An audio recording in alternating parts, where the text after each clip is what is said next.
علی جوقی د آمیزا خزانک اولدارو بناو دنگدا لگنده با عدرا دیرین میرگها ازدی خانه لسالا 1939 چاوین خواه به جیهانا روحن شاد کرینه.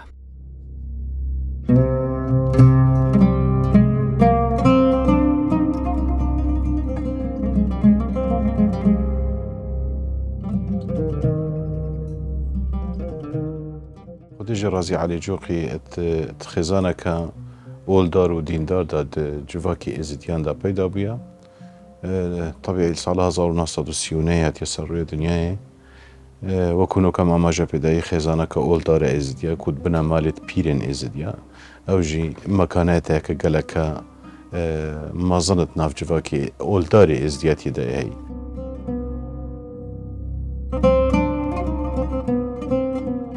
دایکو بابین وی گلک شیدای وی چندی بون که کریوان بخینید خوشبختانه ادگهنه هیوین خواو کریوان علی خندنا خویا دست بیکه لخندنگها با عدره بدو ماهیکت اینا.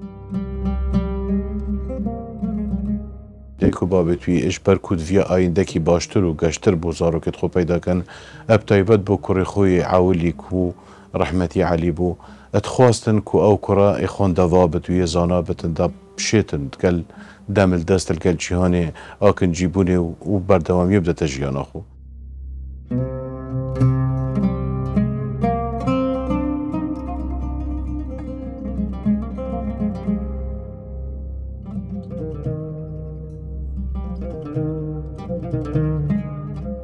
بير علي لگنجاتيا خوادا هزرا نتوايتي همي هزرو بيرو دانوستاندرين وي نخاف بون لوما دم سالا 1955 لناونجيا الربيعين لموصل اتخوان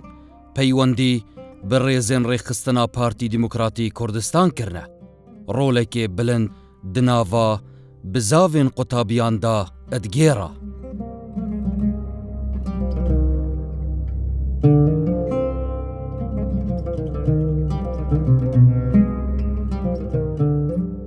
هل دست پیکا جیانا خو هستا کل نکبو رنگ جواز بتلوی سردمی الگل هستو بیرو باورین هوالد کل دا اجبر دائما علی هزرک هبو کو هزرا خود کر کو نتوا چیا ولاد چیا خاک و نشتیمان چیا.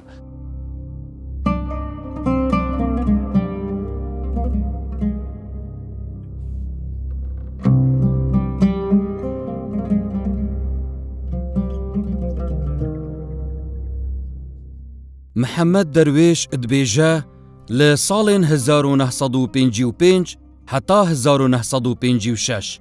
ازو علی جوقی لموصل ده پشکا نافخوی دابوین. پیر علی رولک کاریگر دناف قطابیان دا ادگیرا هر دم هزرین خو ین نتوایتی و نشتیمان پروری دناوا قطابیان دا بلافت کرن.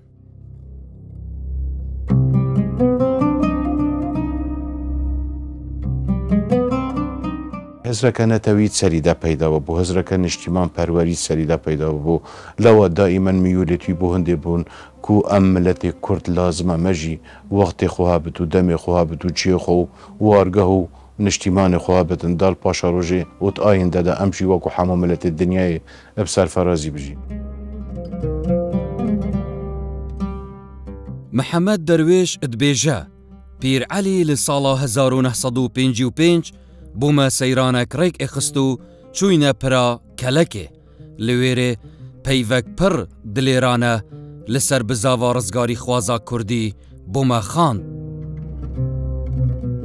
گشته که قطابیا بو کو گشته که خود درخوشیه بو بلام علی جوقی بوی دلیوی زانی کوان قطابیا هستیوان اینتوی برزو بلنتر دکد بتر و عیوان وکته و بو هندکو خاک و ولات و نشتیمان تشتکی پیروز و ارکل سر ملیوان.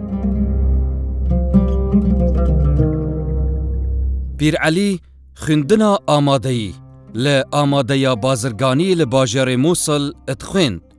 بله سالا دوی اجبر نچاری و دیفچونین رژیمه لسر کساتیاوی نچار دبه خندنا خواه بجه بهیله. و نچارد بتن کو او آماده بجی پلیتش بروی ترکیز حکومت یا زیدل سر کسی خورد حکومت الهمه گاو الهمو دما ترکیز سر چالاکو بزافت علی جوقید کرلا و کو نچار بکو آماده بجی پلیتنو و او خوندنا به مرحله بتمام نکی.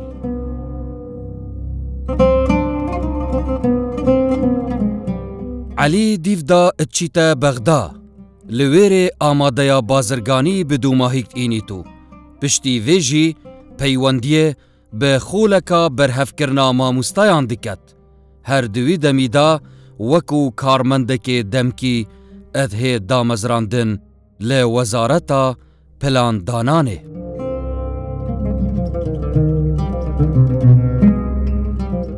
وی قوناغیج دا دیسا گلک گواشت مازن السربو نکر گلک ترکیزه که مازن السربو اجبر بزاف و چالاکیت وی سیاسی و هاولدانه وی بردوام کوان گنجت کردت وان قوناغیت خوندنه دا توی مرحله دا ببینت نو هزرانه تاوی سریوان دا بچینته و بریوام دا تهنده کو آینده کردستان اوا کو ام بزاوی بکین کو ام هاول بدین ام وی ملتی رزگار که اینج وی قوناغا سخت و دجوار دریخین برو آینده کی باشتر باب من رحمتی هاول دا کوان ما مستایا وان گنجا ان هستا نتواتی سریوان دا بچینتونو بریوام دا تهنده کو کردستان آینده گشتره بوما اگر ایرو روش مسئله خوچمان بوان رفتارت حکومت عراقی آینده کی دور گلک دور احتمال هم نگهین مافی خو ناوی علی جوقر لكن جناب بارزانی جناب مسعود حتما تشتب خواتت گه بودی يعني علی جوقر کم بوال سر کرده نا حزب پارتیت کردستان دالک نو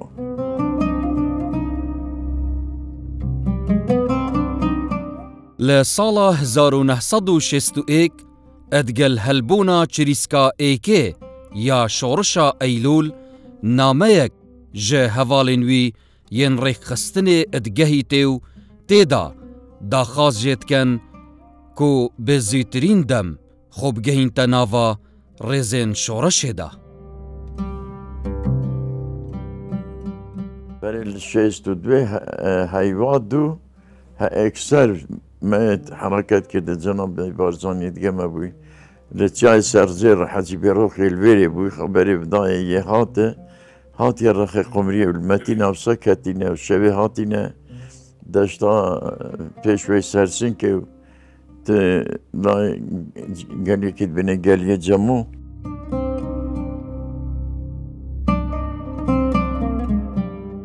حمونا كسر بلنغازي خوبو بيش مرقا حمو هايويون وحمو حالي خول ايو كسي ندا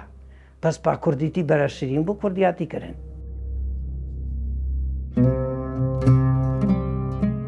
خزمتکارک هبو خزمت واند کر وقت القطاب خانه انسان کی وا دیار بکو دجی بیرو باورت کردایتی بو لوا رحمتی بابم دلی وزانی کو پشتی همه ما مستاچوینات جورت خواندنه و او کابرا اینا جور و وکو رحمتی بجتن متراوی قطاو مهنگ اسنگیش سرابیم کو از باورت کم نما بتر سر روی دنیای و از درگاهی لیدگرم اکثر قستا مالت کم و اکثر قستا کردستانی و اکثر قستا نفشو رشد کم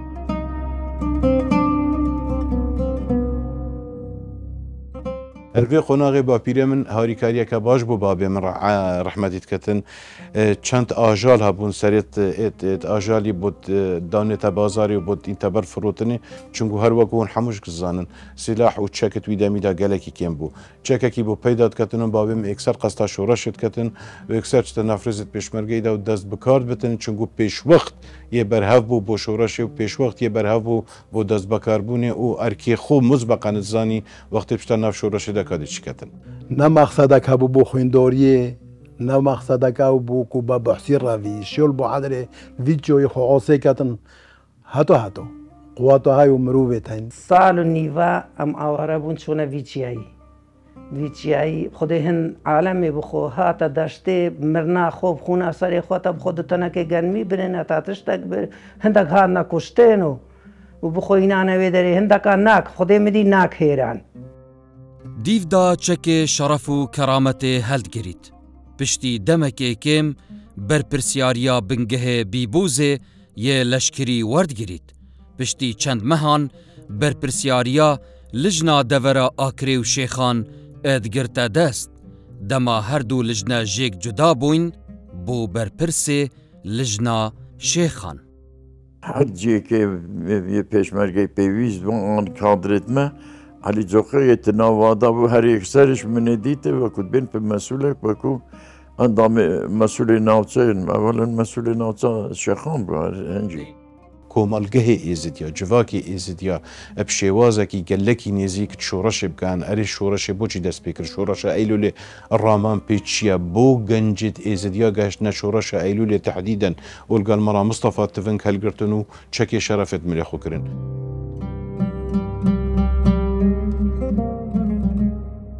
مەسوولی لزدان شێخان بوو وەکو بێن کورد و ئێزدی و فەلە و همه وەکو بێن علی جۆقیان هەرێکی مەسوولی خودزانی ئەم پڕ هەبەری خودزانی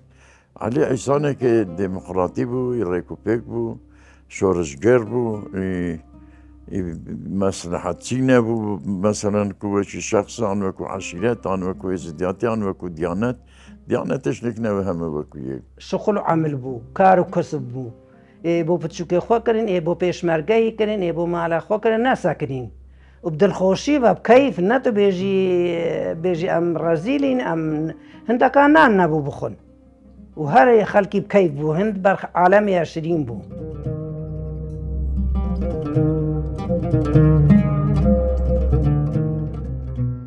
لە ساڵا 1972 یاوەریا گەڕیانا مێژووی یا ئەدریسێ بارزانیە هەردەم زیندی بۆ دەڤەرن مووسڵ و شێخان و تلکێف و باشیک و حەمدانیە کریە. پشتی vê گەڕیانê ji aliyê mekteba siyasî ve بۆ بەرپرسیاریا lijna devera şingal et hê destnîşankirin wekû serpereştarek her edwî demî da berpirsê lijna navça şêxan jî bû.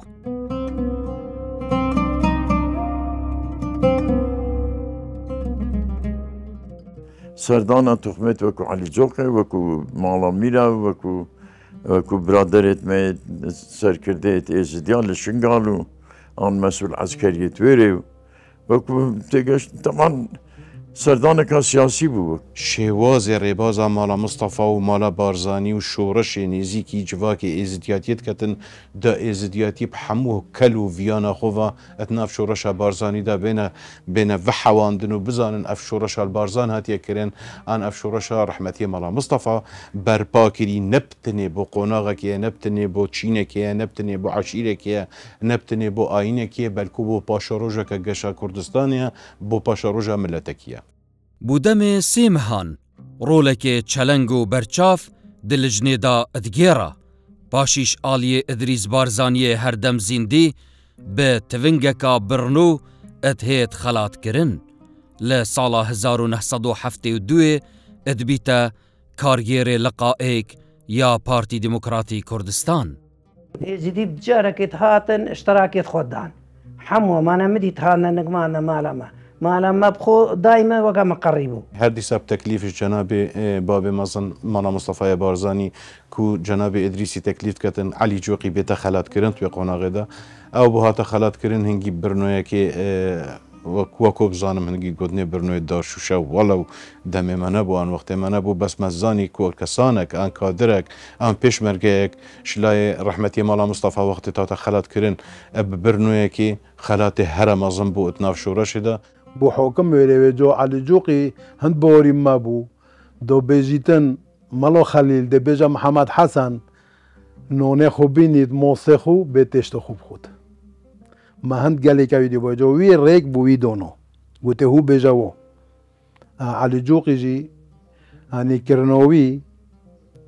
وەکی کەسێ نەبوو کردنەوەی وەکی کەسێ نەبوو. پشتی نسکووە ساڵا 1975 دێ ڕوژێن ئێکێدا لەسەر پرا ئەتروش تیمەکە ڕوژنامە ئەنەهار یا بەیروتی چاوپێکەفتنێکێت گەل علی جۆقی ئەنجام ددەن هەر دوی دەمیدا ئەفسەرێکێ مەزنێ ڕژێمێ پرسیارێژێت کەت ئەرێ تو ئێزدی و ئێزدی عەرەبن چاوە تو بوویە بەرپرس دناوا کورداندا ئەو ژیت بەرسفداد بێژە دینێ من ئەب کوردیە هاتی و ئەس کوردم و ئێزدی کوردێن ڕەسەنن. هەندە کەسێ حش خودێژ ناکەن ئیپاێجا و دوور ئاخاابناتە نەزانن بە ئەم چاوانە ئاساسا کووردا ئێزیدینە کورد ماکە کووردا ئێزیدینە کوڕێم گۆ نەدە کەسیب خودێ هەمە ئەزانم شێخستنێ و مام ئێزدینە خۆرکی و هەتانێنە حەریر و باتاس گوندێت ئێزدیابوون هەمووی وەختی فەرمان لێ ڕاکردن هەموو برن وەکی مۆمۆستاکە کول مەدرسێ دەرسۆن نیشۆ تۆڵبی دەتن بخو دەرسێ هەڵت گریتن ئەوی گۆبە دەڕنیش بۆ خۆرێ باسی شۆڕژبوون نییە و مەڵۆ مستافۆی و بۆ چەلوچیۆ وەختی ویت کرد مەقسەدەوی مۆمۆستۆ وەکی مۆمۆستاکی بوو ماک و تۆ هەفت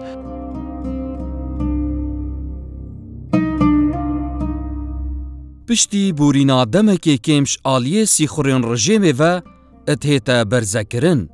بەلێ پشتی دەنگ و باس ئەدگەهیتە هەندێک بەرپرسێن ڕژێمێ کو هەواڵێن عەلی جوقی یەخ و بەرهەفتکەن بۆ خۆنیشاندانەکێ ئەگەر نەهێتە دیارکردن و ئازادکردن بڤێ چەندێ ڕژێم نەچار دبە عەلی دیار بکە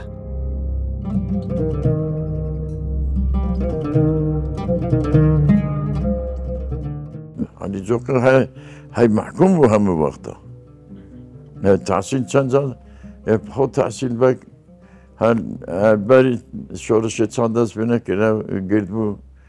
حەبانی دەست بسەر کرد بوو ئەساڵەت و ڕەساڵەت و هەبوونە کوردایەتی قەواری فەلسەفە و کەلتور و میتۆلۆجیا ئێزدیەتیەدایەمای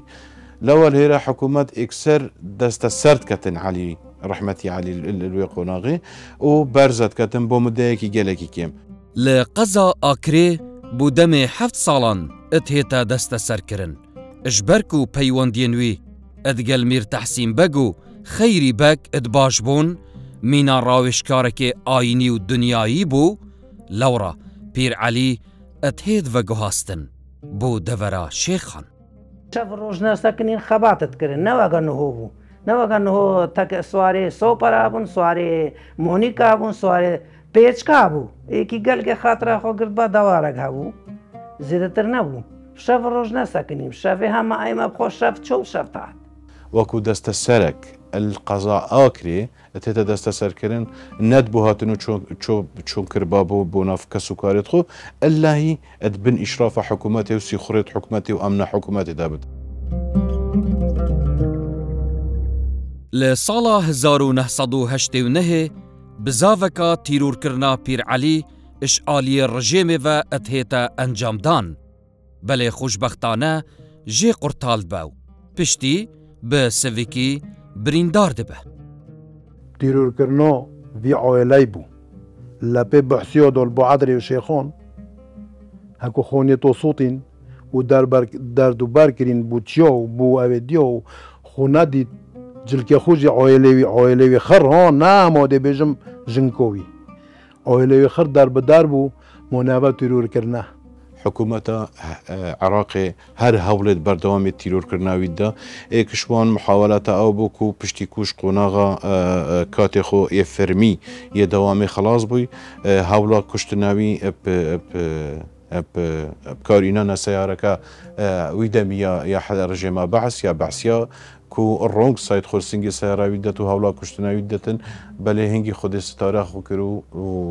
دەستوان بەدا عەلی جۆخێ بستەکە ئەنخا کوردستانی نگنەوی هەمە دنیای بوو و خزمەتە ملەتێ کورد بەوە شەرەفەکە مازن بە گەورەترین سەربەت دەزانی و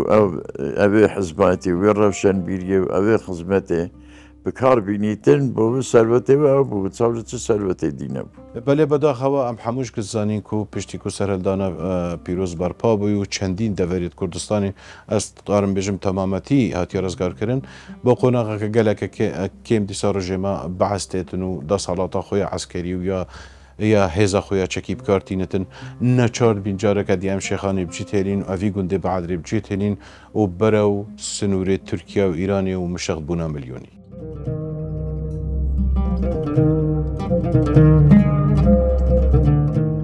یاوەریا گەڕیانە مێژووی یا سەرۆک بارزانî li devera behdînan kir û demê xelkê Baedrê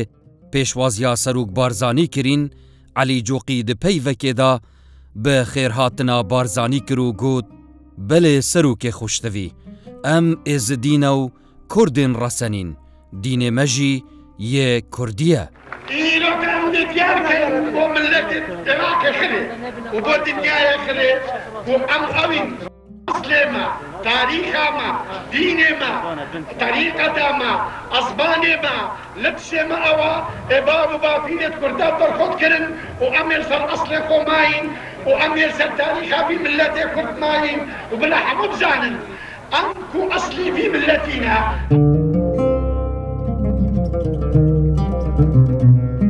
پیوا بابم باشال بیرا مختد بشته بله سروک خوشتویه ما بله عزیزه بردله ما تو بخیر هاتی بو بعد را میرا تو بخیر هاتی بو پایتخت یزید خانه باش بزانا ام نبس کردین دین ما کردا اساس ما کردا حمتشت ما کردستانه و تو بخیر هاتی بو پایتخت یزید خانه جرگه کردستانه إيرو كأم ده إثبات كاين وتاريخي أروكيت كاين البعد رامية نيبان دلال مسعود دلال نيبان مبتن سلسلة وسد شابها ابنابي وخرا ابنابي وخرا وابنابي بيرا صد صلاة المسعود دلال بن كان علي جوخي عزانه که روشنبیر و تگشتی زانا بو هر چنده وکد بین گله که پرو وکد بین وکو وکیله که مالا میرا بو یعنی قدر و قیمت خوی هبو دیل چونکه او شکل شیخا دی من قالك جاري ديت رحمتي بابي من تكازل هديت كركوري من اگر خوندن و خوندواني هبتن چار نویس و پاشا روژعی اگر نبت نینه. پیر علی جوقی گلک هانا گنجین ازدیاد دا کو برف خوندن و روشنبیری و معرفت بچن بباوراوی وصابو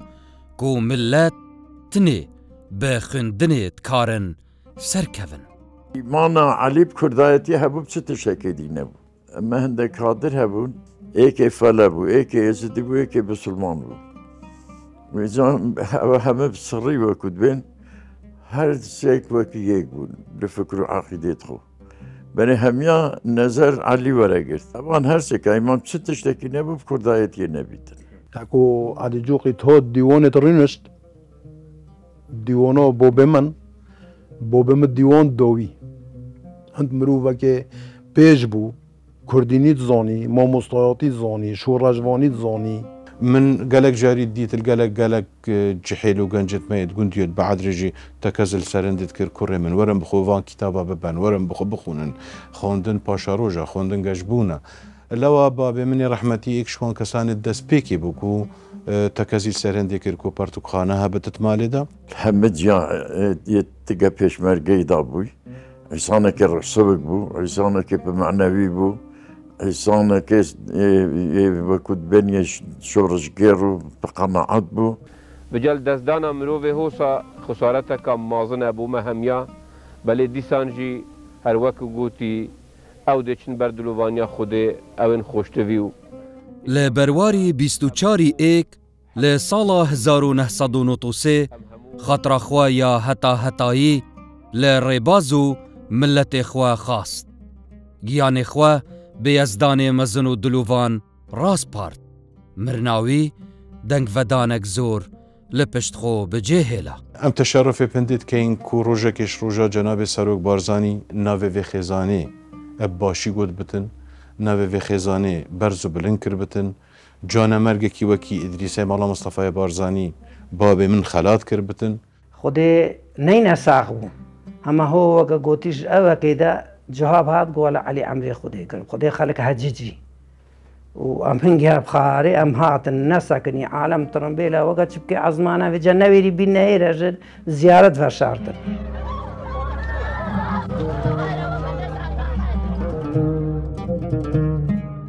علي اول دلي والنت شو داري وكود بين كروجا كيف فكره كيف كود خيانته كي بكتن ان تنازله كيف كان لي كرد بربري ولا روشن بيريا خود تنازله كيف كبو كساك يا ولكن علي نبو ات بكو علي جوخي كاتشي صد علي جوخي دي علي جوخي بربرده كرده جي خالينا بينا خويان كلنا كمز الناس باشت زان